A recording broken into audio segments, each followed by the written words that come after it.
Je suis un pèlerin qui pèlerine à travers les vallons et les collines, qui va jour après jour, la vie est belle, vers les trésors promis à Compostelle. Bonjour et bienvenue sur Radio Fidélité. Vous écoutez l'Écho des chemins et des pèlerins, l'émission de l'association des haltes pèlerines en Loire-Atlantique et via Ligéria, qui vous parle des sentiers de pèlerinage dans notre département, partout en France, en Europe et même au-delà. Cette émission vous est présentée par Anne-Laure Timel et Anthony Grouard. Alors Anne-Laure, elle n'est pas là, mais on la salue et elle salue les auditeurs bien évidemment. Alors maintenant, sac à dos et partons ensemble découvrir les chemins de pèlerinage. Dans ma poitrine, je me sens tout ému et j'hallucine. Nous accueillons aujourd'hui Jean-Marie Mise, président du chemin de Saint-Guilhem, mais aussi Armel Trigance, membre des Haltes Pèlerines 44 et qui a dernièrement parcouru une partie du chemin de Saint-Guilhem. Alors l'ensemble de notre pays est sillonné par une abondance de chemins de pèlerinage. Certains sont très connus, à l'image de Saint-Jacques, des chemins du Mont-Saint-Michel ou ceux de Rome. Cependant, il existe des chemins moins longs, mais qui mériteraient d'être découverts, d'être parcourus. Alors aujourd'hui, chers auditeurs, on part à la découverte du chemin de Saint-Guilhem dans le sud de la France. Bonjour Armel. Bonjour. Bonjour Jean-Marie. Bonjour. Alors je précise que Jean-Marie, il est par téléphone pour cette émission. Alors Jean-Marie, vous êtes le président de l'association du chemin de Saint-Guilhem depuis quelques années, je crois savoir. Est-ce que vous pouvez nous en dire un peu plus sur l'histoire de ce chemin et de Saint-Guilhem ? Oui, bien entendu, ce chemin, pour parler de l'histoire, il faut faire un bond en arrière de quelques siècles et remonter à l'époque carolingienne, à l'époque de Charlemagne. Puisque Saint-Guilhem, avant d'être Saint-Guilhem, c'était un guerrier, c'était Guillaume d'Orange, et qui s'était mis au service du fils de Charlemagne, le roi Louis, qui a été mis sur le trône d'Aquitaine, qui est devenu plus tard Louis le Pieux, ou Louis le Débonnaire. Et ce Guillaume d'Orange s'est illustré dans maints combats contre les Sarrasins, à l'époque, qui envahissaient les marches d'Espagne et le sud de la France. Et donc ça a été un très haut personnage de l'histoire de France, et très très important, à telle enseigne qu'il a fait l'objet d'une chanson de geste et est devenu aussi un personnage un peu mythique. L'histoire de ce personnage nous dit que frappé par la douleur de la perte de son épouse, il est allé déposer à Brioude ses armes aux pieds de Charlemagne. Alors c'est où Brioude, Jean-Marie ? Monastique. Excusez-moi Jean-Marie, c'est où Brioude ? Parce que là, nous, on est dans l'ouest et vous êtes dans le sud.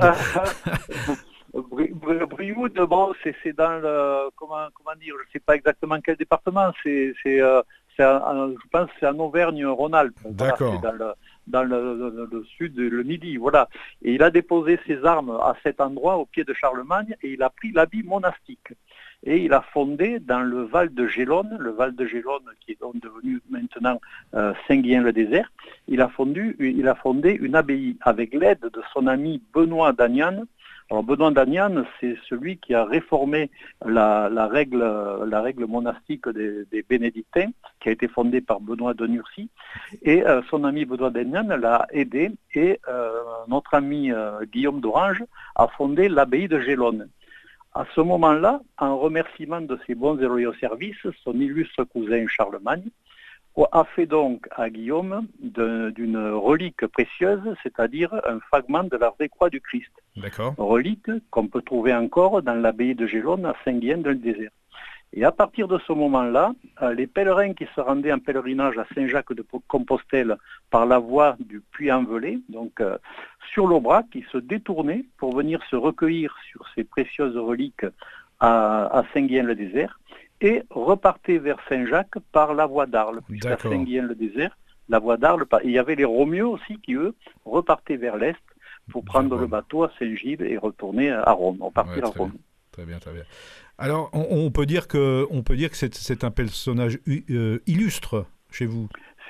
Oui, c'est un très illustre personnage qui a vraiment très très important de l'histoire de France. Oui, ouais. Tout à fait. Alors Jean-Marie, maintenant on va revenir un peu, on va faire un bond dans le temps. Et comment s'est recréé ce chemin de Saint-Guilhem ? Ou est-ce qu'il y a toujours eu des pèlerins sur ce chemin? Alors, le pèlerinage sur le Saint-Guillain a connu son apogée entre le XIe et le XIIIe siècle. Ensuite, les remous de l'histoire, tout ça, ont fait qu'il était tombé un peu en déshérence en tant que chemin de pèlerinage. Et en 2009, c'est le comité départemental de randonnée pédestre de Lozère, et son président, M. Bastide, qui a voulu recréer ce chemin. Et ce qu'il a fait, ça a été compliqué parce qu'il y a un tas de gens qui ne croyaient pas à l'intérêt de cet itinéraire. Et il a insisté et il a eu raison. Et à ce moment-là, nous avons créé une association pour structurer, promouvoir et animer ce chemin, donc les amis du chemin de Saint-Guillain. Ouais. Voilà. Et c'est à quel moment ça a été recréé?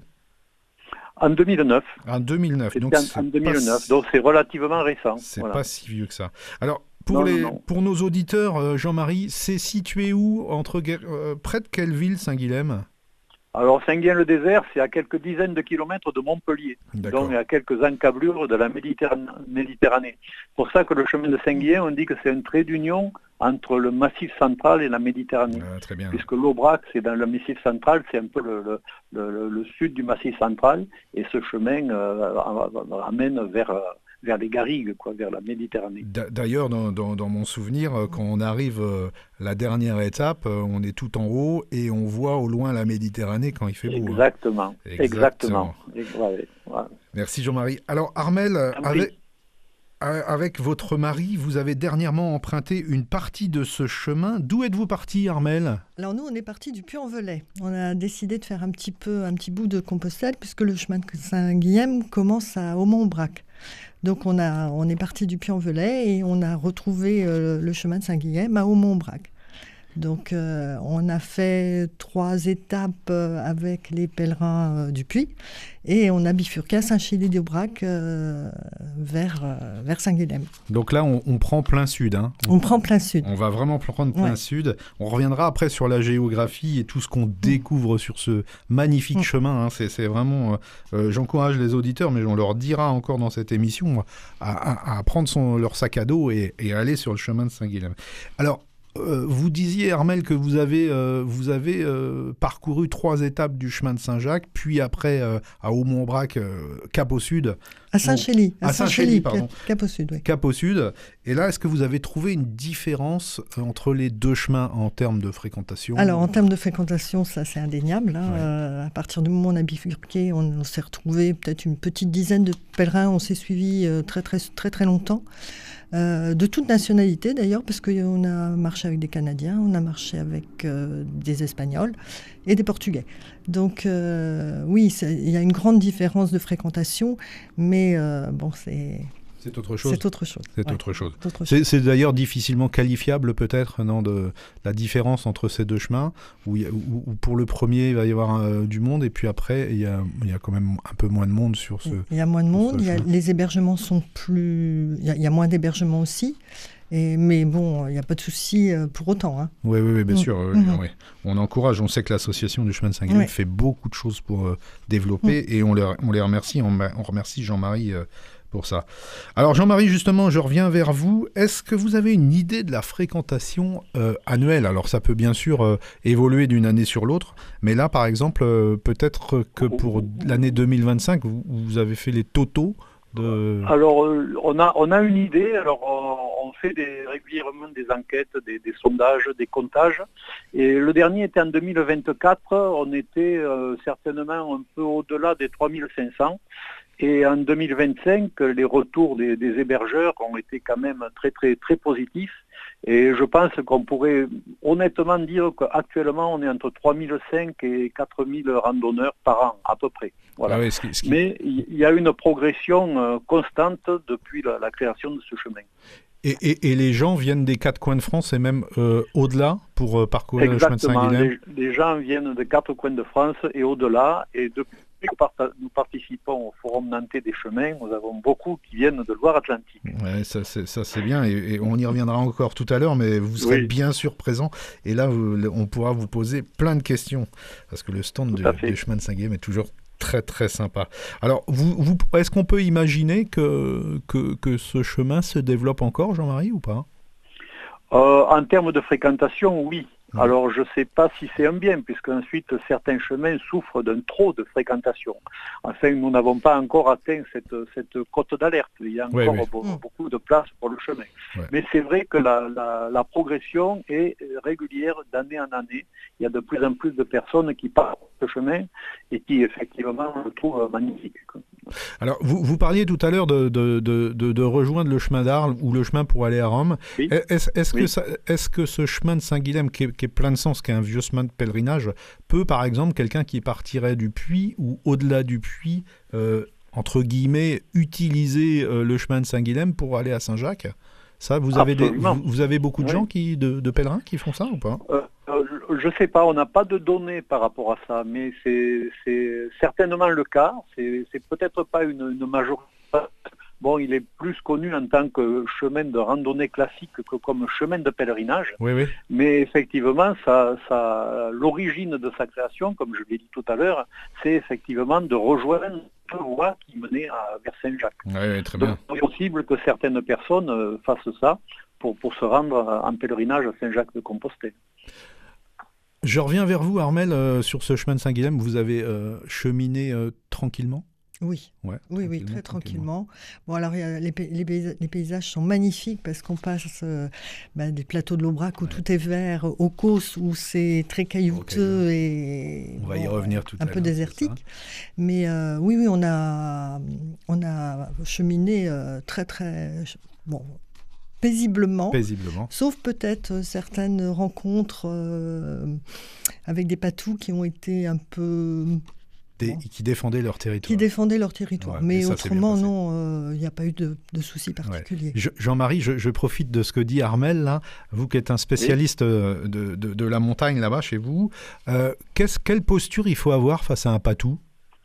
Alors un patou, effectivement, c'est un chien qui est très gros, qui est très impressionnant, et il fait son travail, c'est-à-dire il défend le troupeau.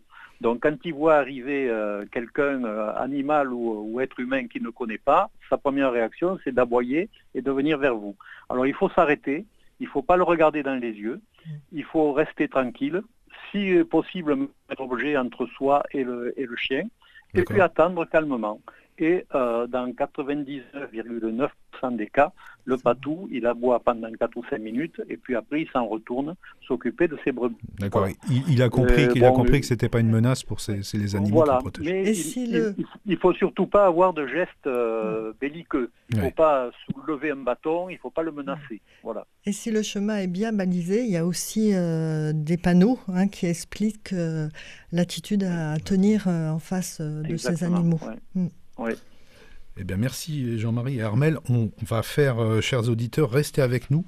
On part faire une petite pause musicale et on revient très rapidement reprendre avec nos invités, sur le chemin de Saint-Guilhem. Et on part à la pause musicale. On va partir de la joie avec Happy de Pharrell Williams.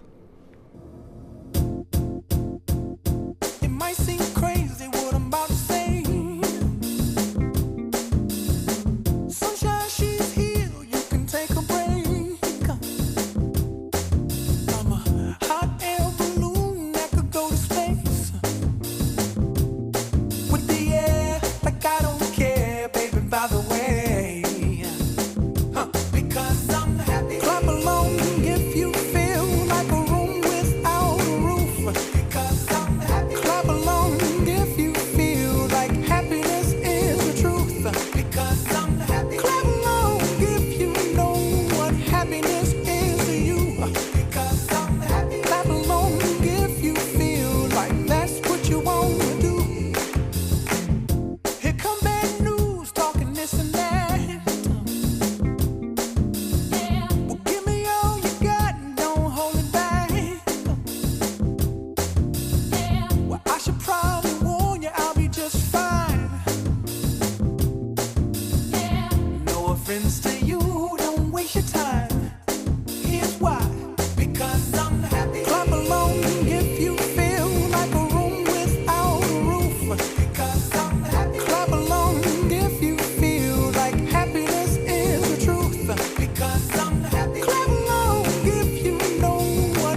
Say, clap along if you feel like a room without a roof. Clap along if you feel like happiness is the truth. Clap along if you know what happiness is to you. Clap along if you feel like that's what you want to do. Clap along if you feel like a room without a roof. Clap along if you feel like happiness is the truth. Clap along if you know what happiness is to you. Clap along if you feel like that's what you want to do. Come on. Vous écoutez l'écho des chemins et des pèlerins sur Radio Fidélité. Alors on revient et on repart sur le chemin de Saint-Guilhem avec Jean-Marie et Armel. Alors Armel, comment vous avez préparé ce chemin de Saint-Guilhem ? Les étapes, le balisage, les accueils, etc. etc. Alors d'abord, on l'a préparé au forum, parce qu'on a connu le chemin de Saint-Guilhem au forum 2024. Et au forum 2025, on a revu Jean-Marie et du coup, on était un petit peu plus précis dans notre projet. Donc, on a pu en discuter. Les étapes, on a suivi le guide, hein, vraiment, et le site de Saint-Guilhem. Donc, on faisait des étapes entre 20 et 25 km. Et on a trouvé quand même que c'était un chemin... alors, je dirais pas difficile, mais qui demandait de l'énergie. De l'énergie. Ouais, de l'énergie. Alors, pas tout le temps, hein, parce que quand on est sur le Causse, c'est tout plat. Quand on est sur le Brac, c'est pas compliqué non plus. Mais il y a des sections qui sont quand même bien toniques, avec beaucoup de pierres. Ouais. Et bon, ça demande de l'énergie. Ouais. Alors pour tout le pratico-pratique, avant de parler du physique, et on va parler un peu des Causses et des cirques avec Jean-Marie, vous avez un carnet de chemin où il faut tamponner Oui, tout ça, oui. On a un carnet de chemin, un petit peu comme le carnet de Compostelle ou le carnet de la Via Ligéria. Ouais. Oui. On a un carnet, et puis il a la particularité où on peut mettre des petits mots en plus du tampon. D'accord, il y a un espace où vous pouvez créer des phrases, etc. Et pour le balisage, Armel, on suit quel style de logo, de marque? Alors, c'est le logo de Saint-Guilhem, donc le logo grenat avec le dessin orange. Ou alors le balisage d'un GR. D'accord. Alors il y a beaucoup de chemins qui se croisent, mais en fait on s'est jamais trompé. Hein. Bon. Donc facile à suivre. Oui, facile à suivre. Et pour les accueils alors ? Les accueils, on a eu de très très bons accueils, vraiment. Ouais. Alors il y a toutes sortes d'accueils, chambres d'hôtes, gîtes, refuges. Non, on a vraiment été très très bien accueillis. On n'a jamais eu de soucis particuliers. On avait préparé nos accueils avant de partir sur toute la partie commune avec Compostelle, parce qu'on savait que là, ça risquait d'être plus difficile. On avait réservé aussi au refuge des Rajas parce qu'on voulait dormir au refuge. Mais après, on a fait au fur et à mesure de notre chemin. Très bien. Donc Jean-Marie, vous avez fait un gros travail pour rencontrer les gens, créer un réseau d'hébergement. Hein. Oui, c'est un des fondements de notre association. Structurer le réseau, parce que sur les 240 km de chemin, c'est important que chacun se sente partie prenante de la totalité du chemin.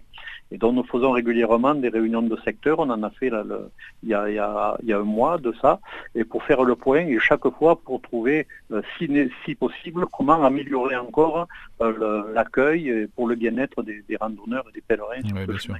Ça, c'est important hein, pour les auditeurs qui souhaiteraient partir sur le chemin de Saint-Guilhem. Hein. Comme le disait Armel il y a quelques instants, il n'y a pas de difficulté pour trouver des hébergements. On vous dit encore, allez-y, hein, allez-y avec joie parce que vous allez vous régaler. Alors Jean-Marie... Voilà, si je peux juste dire, on conseille quand même de réserver suffisamment à l'avance pour bien pouvoir gérer ces étapes. Voilà, parce que suivant les personnes et les conditions physiques, on n'a peut-être pas envie de faire 30 km ou 25 ou même 20. Et donc pour bien pouvoir gérer ces étapes, nous on conseille aux personnes qui veulent se lancer sur ce chemin d'anticiper leur réservation. Ah, très bien, très bien, très bien. Alors, Jean-Marie, le chemin de Saint-Guilhem fait passer par les pèlerins, par des causes, par le cirque de Navacelles. À votre avis, est-ce qu'il faut se préparer un peu physiquement avant de se lancer sur ce chemin ? Je pense que c'est un chemin, Armel l'a bien dit, c'est un chemin, alors moi j'emploierais le terme de exigeant. Oui, exigeant, oui. Et, voilà. Et ils deviennent de plus en plus techniques, plus on descend vers le sud, parce que de plus en plus de cailloux, et les cailloux ils poussent mieux dans le Midi que dans certaines parties de la France. Est-ce que vous donc, les arrosez et quand on arrive au bout des 200 et quelques kilomètres, on a l'entraînement, donc ça passe pas de problème. Et c'est vrai que bon, c'est un chemin, quasi l'unanimité des randonneurs qui ont fait le Saint-Jacques, le Stevenson, tout ça, ils disent tous, il est un peu plus difficile, il est plus physique, donc plus exigeant, mais il est aussi d'une très très grande beauté. Tu as cité les Grands Corses, il y a aussi dans le parc national des Cévennes, quand on passe dans les forêts de l'Égual, le cirque de c'est mythique, les gorges du Tarn aussi, il y a un des chemins qui passe dans les gorges du Tarn. Bon, on traverse quand même 3 grands sites de France. On est dans une zone qui est labellisée à l'UNESCO pour les paysages justement et le pastoralisme. Et surtout, on est dans une zone qui est concernée par la réserve internationale de ciel étoilé. C'est-à-dire qu'il y a il y a peu de pollution lumineuse, pour dire aucune, et on peut avoir des nuits fantastiques sous les étoiles. Ah oui, d'accord. Très bien. Alors, Armel, est-ce que vous avez découvert sur ce chemin de Saint-Guilhem des lieux qui retiennent encore votre attention ? Oui, tout à fait. Alors déjà, il y a beaucoup de croix. Il y a des croix en pierre, il y a des croix en fer forgé, il y en a énormément. Et alors moi, j'ai été très très surprise de découvrir la séparation des eaux. Parce que sur un col, alors je me souviens plus lequel, il y a en fait les eaux qui partent vers la Méditerranée et les eaux qui partent vers l'Atlantique. Alors ça a été une très très grosse surprise parce que je pensais pas que ça puisse exister. Je savais pas où ça allait, mais j'étais très surprise de ça. Et j'ai été très surprise et très étonnée. Un moment avant d'arriver au Vigan, je crois, il y a un arboretum où il y a des séquoias. Alors on marche, puis tout d'un coup on trouve des arbres qu'on n'a pas l'habitude de voir, et ça m'a beaucoup beaucoup marqué. Et puis bon, les paysages qui sont magnifiques. Enfin, ça, oui, bien sûr. Oui, on a le cirque de Navacelles notamment, là c'est assez impressionnant, et tout le reste. Jean-Marie, c'est où le lieu que disait Armel de la séparation des eaux ? Alors le lieu dont parle Armel, c'est dans le massif de l'Égual, on passe juste sous le mont Égual, c'est le col de la Ferreyrede. Où il y a effectivement la ligne de partage des eaux, et après on arrive à l'Estéroux, puis on descend sur Olas, c'est le Vigan. C'est ça. C'est vrai que c'est un endroit qui est... Et là on est dans les forêts, effectivement, et c'est là où on trouve ces séquoias, arboretum, puisque la forêt de l'Égual a une histoire aussi, mais bon, on n'a pas le temps de la développer. Sûr, l'émission est courte, on a peu de temps. Alors Armel, est-ce que vous prévoyez de terminer prochainement ce chemin de Saint-Guilhem, bien évidemment ? Alors, prochainement, je ne sais pas, parce que là, on est en train de faire le calendrier de marche de cette année. Mais ça, il est hors de question qu'on ne le termine pas. Oui, et puis on est un peu en terrain connu là-bas, puisque Jean-Marie veille aux pèlerins. Alors moi, j'ai envie de dire quelque chose, c'est que en fait, Anthony, c'est le phare de la Via Ligéria, et Jean-Marie, c'est le phare de Saint-Guilhem. Ah, c'est beau. Merci beaucoup. Merci beaucoup. Voilà. Alors Jean-Marie, on revient un peu sur le monument et le patrimoine qui est sur le chemin. Et il y a une croix qui est très particulière, la croix du Buffre, je crois, qui est un monument remarquable. Est-ce que vous pouvez nous en dire un peu plus sur l'histoire de ce chemin ? Oui, de cette croix, pardon. Oui, sur le chemin, il y a de nombreuses croix qui attestent effectivement le passé de chemin de pèlerinage. Il y en a 3 qui sont plus remarquables que les autres. La croix de la sur le Vrac. Il y a une croix pastorale à des Tripiers, et puis il y a la fameuse croix du Buffre sur le Cosméjean, le hameau du Buffre, parce qu'elle est située dans un hameau qui s'appelle le Buffre, et c'est une croix qui date du XIIe siècle, c'est la plus vieille croix de Lozère, et c'est une croix qui présente sur son socle 2 personnages sculptés, et il y a eu des discussions sur effectivement la signification de ces personnages. Il semblerait, on hésitait entre des moines ou des pèlerins. semblerait que ce soit des pèlerins, puisqu'il y en a un qui indique de sa main le chemin. Et surtout, sur le socle de cette croix, il y a ce qu'on appelle en occitan un seignadou, c'est-à-dire un bénitier. C'était un endroit où, au passage, les pèlerins pouvaient se recueillir, se signer et prier avant de continuer. Donc c'est une croix vraiment une très très jolie croix. Et vraiment, c'est bon, il y en a d'autres, mais celle-là, c'est vrai qu'elle est emblématique et donc du XIIe siècle. Et c'est vraiment quelque chose de remarquable. Eh bien, merci Jean-Marie. Alors, le temps passe très vite, chers amis, chers auditeurs. Alors, si des auditeurs souhaitent se mettre en route sur le chemin de Saint-Guilhem, vous trouverez vraiment plein d'infos sur le site de l'association. Et l'adresse du site, c'est www.chemin-st pour saint-guilhem.fr. N'hésitez vraiment pas à aller les voir. Et puis, je pense que l'équipe de Jean-Marie se fera un plaisir de répondre à vos questions et vous aider certainement à préparer ce chemin. Mais je vous invite aussi, chers auditeurs, à venir rencontrer l'association du chemin de Saint-Guilhem et Jean-Marie au 4e Forum Nantais des Chemins le 6 et 7 mars prochain à Nantes. Merci Armel, merci Jean-Marie et à très bientôt sur les chemins. Alors pour moi, je passe maintenant à l'agenda des haltes pèlerines. La prochaine rencontre pèlerine au Clion-sur-Mer, le 19 février, à Clisson le 27 février et à Nantes le 28 février. Alors chers auditeurs, ne manquez pas, je reviens sur ce rendez-vous très important, le 4e Forum Nantais des Chemins, 6 et 7 mars à Nantes, à la Manufacture. C'est devenu l'un des plus grands rendez-vous des pèlerins en France. Et venez y préparer vos prochains chemins. Il y aura des nombreux stands, des auteurs en dédicace. Et voilà, de nombreuses activités sont en cours de création pour notre association. N'hésitez pas à visiter régulièrement la rubrique Actualité de notre site. Merci Armel, merci Jean-Marie, à bientôt. Merci à bientôt. Et à bientôt. Allez, au revoir, à très bientôt. Au revoir. Merci à Tanguy pour la technique. Plus d'infos sur les chemins de pèlerinage en Loire-Atlantique et d'ailleurs sur www.altepèlerine44.fr, des pages Facebook Halte Pèlerine 44 et Amis de la Vie Ligéria. Cette émission est écoutable en podcast sur le site de Radio Fidélité, www.radiofidélité.com. À bientôt et bon chemin les pèlerins. Moissac et Roncevaux, Burgos et Léon et Osebrero, au bout du chemin qui n'en finit pas, Saint-Jacques m'ouvrira bientôt les bras. J'ai touché le portique de la gloire, embrassé Saint-Jacques en chantant victoire. Il m'a dit désormais, moi je t'emmène sur mes plus beaux chemins, quoi qu'il advienne.